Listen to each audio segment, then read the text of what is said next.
Hello guys, so good morning. So, paano ba magsimula sa forex trading? Kailangan mo lang ng knowledge, of course, knowledge sa trading, no?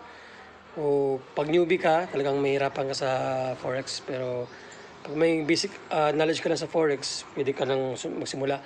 So, maghanap mo lang ng legit na broker para hindi ka naman ma-scam, no? So, I recommend yung mga patatagal na brokers or mga 10 years na sa industry. Yun yung piliin nyo na broker.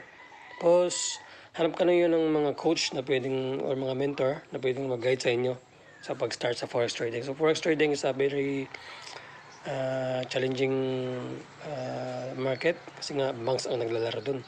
So, kailangan mo talaga ng mga guidance at mga mentors na pwede mag-guide sa inyo. So, sino gusto sumali sa forex trading? So, chat kayo sa akin. Gag-guide ko kayo. Sali kayo sa group chat natin, sa ating group, para may kaling guidance, hindi kayo masunog, hindi kayo mawalan ng pera. So, yun lang guys. Bye-bye.